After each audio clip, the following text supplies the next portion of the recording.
Hello दोस्तों, आपका स्वागत है आपका अपना चैनल स्टडी विद अरविंद में। आज हम इस वीडियो में देखेंगे जो रुक्मणी प्रकाशन का रेलवे ग्रुप डी का प्रैक्टिस सेट आया है 2500 क्वेश्चंस का। उसमें से आज हम सेट नंबर 15 देखेंगे। इससे पहले हम 14 सेट का इसमें से वीडियो डाल चुके हैं, डिस्कशन डाल चुके हैं। आप ज़रूर चैनल पर जा करके उसको देखिए। आपको 2500 क्वेश्चंस का सेट है। आप अगर इसको पूरा देख लेते हैं तो ज़रूर आपका साइंस बहुत हद तक क्लियर हो जाएगा।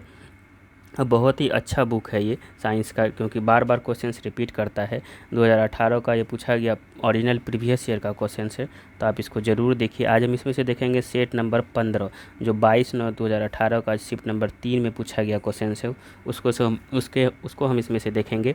अगर आप इसका PDF लेना चाहते हैं तो Telegram channel maths by Ashutosh Jha search करके उसमें से आपको इसका PDF मिल जाएगा।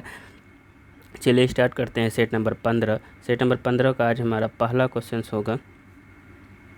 आप इसको ज़रूर शुरू से अंत तक देखिए। अगर आप इस चैनल पर नए आए हैं तो चैनल ज़रूर सब्सक्राइब कीजिए। चलिए स्टार्ट करते हैं आज का पहला क्वेश्चन। आज का पहला क्वेश्चन है हमारा, निम्नलिखित में से कौन सा घटक एक चालक के प्रतिरोध को प्रभावित नहीं करता है। तो कौन सा ऐसा घटक है जो चालक के प्रतिरोध को प्रभावित नहीं करता है। तो ये दबाव, ये जो दबाव है, C नंबर इसका आंसर, कि वो दबाव किसी चालक के प्रतिरोध को प्रभावित नहीं करेगा। नेक्स्ट क्वेश्चन है हमारा 2 नंबर क्वेश्चन क्या कह रहा है कि ये बहुत ही अच्छा साइंस का सेट बनाया गया है। एक सेट में जितना साइंस पूछा गया उसी का इस सेट है। एक दिन में जितना साइंस एक सेट में पूछा गया है। चलिए देखते हैं नेक्स्ट क्वेश्चन। नेक्स्ट है हमारा 2 नंबर क्या बोल रहे हैं, एक निकाय के संवेग में परिवर्तन की दर डैश के समानुपाती होता है। तो ये किसके समानुपाती होता है, तो लागू बल के समानुपाती। एक निकाय के संवेग में परिवर्तन की दर डैश के समानुपाती होता है, लागू बल के समानुपाती होता है। 2 का B नंबर आंसर सही हो जाएगा। चलिए देखते हैं नेक्स्ट क्वेश्चन। नेक्स्ट है हमारा 3 नंबर क्वेश्चन नॉमरिकल से। इसमें बहुत ज़्यादा पूछा गया है, तो आप इसको ज़रूर वीडियो पॉज करके बनाइए। नॉमरिकल से इसका आंसर हम देख लेते हैं 3 नंबर का। 3 kg द्रव्यमान के एक वस्तु 20 मीटर पर सेकेंड की आरंभिक गति से चल रही है। यदि इसके ऊपर 60 न्यूटन का मंदक बल लगाया जाता है तो इसे रुकने में कितना समय लगेगा। तो इसमें समय लगेगा आपका जाकर के 10 सेकेंड समय लगेगा।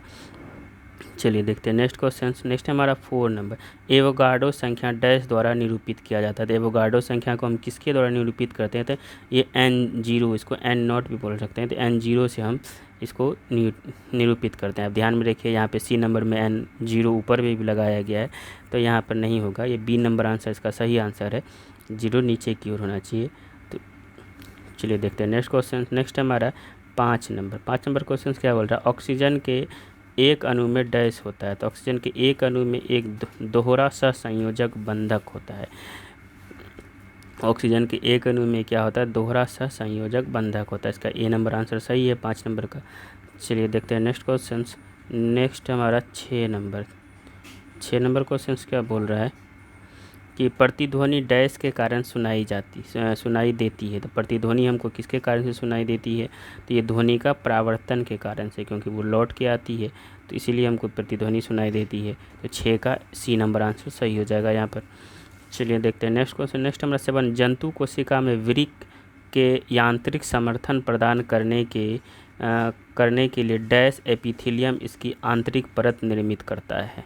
क्वेश्चन है, जंतु कोशिका में वृक्क को यांत्रिक समर्थन प्रदान करने के लिए एपिथेलियम इसकी आंतरिक परत निर्मित करता है। तो क्या निर्मित करता है यहाँ पे, ये आयत फलकी या क्यूबाइडल, इसको याद रखिएगा, क्यूबाइडल यानी आयत फलकी निर्मित करता है। नेक्स्ट क्वेश्चन है हमारा 8 नंबर क्वेश्चन क्या बोल रहा है, परमाणु संख्या 58 वाला लेंथेनाइज श्रृंखला का तत्व डैश है। लेंथेनाइल वाला को क्या बोलते हैं, तो सीरियम है। 58 किसका है, तो ये 58 परमाणु संख्या सीरियम का होता है। तो 8 का जो है B नंबर आंसर सही हो जाएगा। चलिए देखते हैं नेक्स्ट क्वेश्चन हमारा 9 नंबर क्वेश्चन क्या बोल रहा है कि डैश में पतली कोशिकाएं भित्ति के साथ साथ अपेक्षाकृत विशिष्ट कोशिकाएं होती है। तो ये पेरेनकाइमा में होता है। इसमें पेरेनकाइमा में क्या होता है, पतली कोशिकाएं होती है, कोलेनकाइमा में मोटी होती है। आप दोनों को ध्यान में रखिए। तो किसमें पतली कोशिकाएं भित्ति के साथ अपेक्षाकृत विशिष्ट कोशिकाएं होती है, तो पेरेनकाइमा। ये पेरेनकाइमा, कोलेनकाइमा, स्क्लेरेनकाइमा ये सरल अस्थायी ऊतक है, और जाइलम और फ्लोएम ये जटिल है। ये पूछा जाता है इसमें कौन सरल कौन जटिल है, तो आप इसको ध्यान दीजिए। कि सरल में पेरेनकाइमा, स्क्लेरेनकाइमा, कोलेनकाइमा आएगा और जटिल में जाइलम। इसमें से स्क्लेरेनकाइमा जो होता है ये कठोर होता है, ये मृत कठोर, इसी को बोलते हैं स्क्लेरेनकाइमा को। चलिए देखते हैं नेक्स्ट क्वेश्चन। नेक्स्ट हमारा 10 नंबर क्वेश्चन। 10 नंबर क्वेश्चन क्या बोल रहा है कि 20 किलोवाट के इंजन द्वारा 10 सेकेंड में किया गया अधिकतम कार्य कितना होगा। तो 10 का डी नंबर, ये 200 kg हो जाएगा, दोनों मल्टीप्लाई कर दीजिए आप, 200 kg हो जाएगा। नेक्स्ट 11 नंबर क्वेश्चन क्या बोला, यदि साइकिल की गति दोगुनी हो जाए तो गतिज ऊर्जा हो जाती है। अगर साइकिल की गति दोगुनी हो जाएगी तो गतिज ऊर्जा क्या हो जाएगी, 4 गुनी हो जाएगा, क्योंकि गतिज ऊर्जा हाफ mv² होता है तो भी मल्टीप्लाई हो जाएगा वहाँ पे, तो 4 गुनी हो जाएगी। अगर वेग पूछता है वहाँ पे तो वो 2 गुनी ही रहता है। चलिए देखते हैं नेक्स्ट क्वेश्चन। नेक्स्ट है हमारा 12 नंबर क्वेश्चन क्या बोल रहा है कि यदि किसी गतिमान वस्तु पर कोई बल आरोपित नहीं हो तो ये किसके कारण रुक जाती है। तो ये घर्षण के कारण रुक जाती है। घर्षण के कारण ही हम पृथ्वी पर चल पाते हैं या फिसल जाते हैं, घर्षण कम होने के कारण से। तो आप ध्यान में रखिए, अगर आरोपित बल नहीं होगा कोई भी तो किसके कारण से रुक जाएगा, तो घर्षण के कारण से। ए नंबर इसका 12 नंबर का सही है। चलिए देखते हैं नेक्स्ट क्वेश्चन। नेक्स्ट है हमारा 13 नंबर क्वेश्चन। 13 नंबर क्वेश्चन क्या बोल रहा है कि डैश यौन संक्रमित बीमारी नहीं है। तो यहाँ पे मस्सा जो है ये यौन से संक्रमित नहीं है। गोनेरिया है, कैंडिलाइसिस है और सिफिलिस, ये सब यौन से संक्रमित होने वाला बीमारी है। ये मस्सा जो होता है ये यौन से संक्रमित नहीं है, तो 13 का बी नंबर आंसर सही हो जाएगा। चलिए देखते हैं नेक्स्ट क्वेश्चन। नेक्स्ट हमारा 14 नंबर। उस एक तत्व की परमाणु संख्या 20 है तो उसके रासायनिक गुण निम्न में से किस तत्व के समान होगा। तो 20 है तो किसका हो जाएगा, ये बेरियम के समान हो जाएगा, क्योंकि एक ही समूह में खोजना होता है। एक समूह में जिसका मिल जाए आपको तो उसी के समान वो हो जाता है, क्योंकि परमाणु संख्या 20 वाला कैल्शियम का है और उसी समूह में बेरियम आता है, इसीलिए बेरियम के समान हो जाएगा। चलिए देखते हैं नेक्स्ट क्वेश्चन। इसका सी नंबर 14 का सही हो जाएगा। चलिए नेक्स्ट क्वेश्चन है हमारा 15 नंबर। 15 नंबर क्वेश्चन क्या बोल रहा है, डैश एक उभयलिंगी पुष्प है। उभयलिंगी पुष्प कौन है इसमें से, ये हो जाएगा पपीता। पपीता जो उभयलिंगी है। अगर आपको सरसों पूछे तो सरसों यहाँ पे पपीता हो जाएगा 15 का। बी कौन उभयलिंगी है, तो पपीता।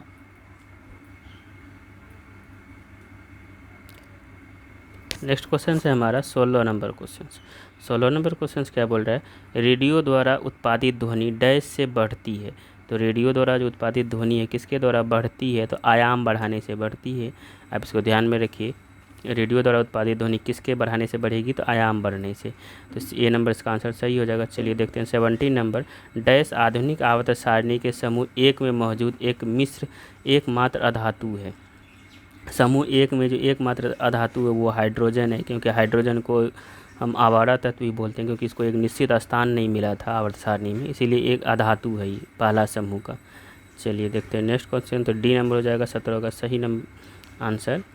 चलिए नेक्स्ट है 18 नंबर। 18 नंबर क्वेश्चन क्या बोल रहा है, अग्नाशयी रस में मौजूद डैश एंजाइम प्रोटीन को एमिनो एसिड में परिवर्तित कर देता है। तो ये कौन करता है अग्नाशयी रस में, तो ये ट्रिप्सिन करता है। अग्नाशयी रस में मौजूद डैश एंजाइम प्रोटीन को एमिनो एसिड में परिवर्तित करता है, तो ट्रिप्सिन। सही आंसर ए नंबर हो जाएगा इसका। चलिए देखते हैं नेक्स्ट क्वेश्चन। नेक्स्ट है हमारा 19 नंबर। 19 नंबर क्वेश्चन क्या बोल रहा है, नीचे दिए गए संरचना दर्शाए गए यौगिक का नाम बताइए। ये कौन सा यौगिक है वो बताना है। ये बेंजीन है। आप याद रखिए बेंजीन का फॉर्मूला होता है C6H6।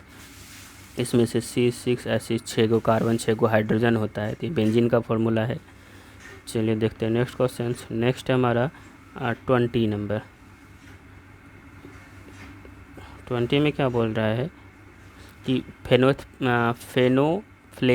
फेनोल्फेनिन को सिरके में डालने पर घोल डैश हो जाता है। तो ये क्या हो जाता है, ये रंगहीन हो जाता है। अगर किसी घोल में हम इसको डालेंगे फेनोल्फेनिन को तो वो कैसा घोल हो जाएगा, तो रंगहीन हो जाएगा। कोई रंग नहीं डालेगा, वो कोई रंग नहीं होगा, इसलिए रंगहीन बोलते हैं हम इसको। चलिए देखते हैं नेक्स्ट क्वेश्चन। इसका सी नंबर आंसर सही हो जाएगा 20 का। 21 नंबर है, कि धोवन सोडे की हाइड्रोक्लोरिक अम्ल के साथ अभिक्रिया कराने पर डैश गैस निकलती है।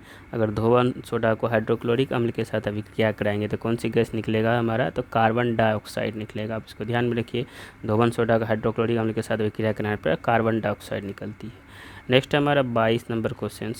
22 नंबर क्या बोल रहा है कि डैश एक एक्टिनाइड नहीं है। तो एक्टिनाइड श्रेणी में कौन नहीं आता है, ये टर्बियम नहीं आता है। अब इसको ध्यान में रखिए, तो कौन कौन आता है, थोरियम, फर्मिलियम, नोबेलियम, ये सब जो एक्टिनाइड श्रेणी का आता है। जो एक्टिनाइड 90 से स्टार्ट होता है और लेंथेनाइड जो अब मेरा 58 से स्टार्ट होता है। तो ये ध्यान में रखिए आप इसको कि एक्टिनाइड श्रेणी का कौन नहीं है, तो टर्बिनियम जो है आपका नहीं है, थोरियम है, फर्मियम है, नोबेलियम है। चलिए देखते हैं नेक्स्ट क्वेश्चन। नेक्स्ट है हमारा 23 नंबर, और ये सेट का लास्ट क्वेश्चन है 15 नंबर सेट का। तो इसका क्या हो जाएगा 23 का, डैश की रासायनिक विशेषता एक समान होती है परंतु परमाणु द्रव्यमान भिन्न भिन्न होती है।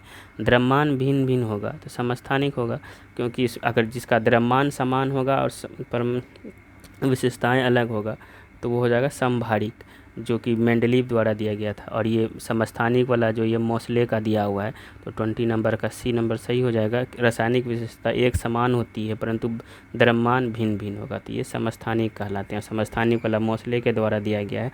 तो इस तरह से मेरा 15 नंबर सेट कंप्लीट हुआ।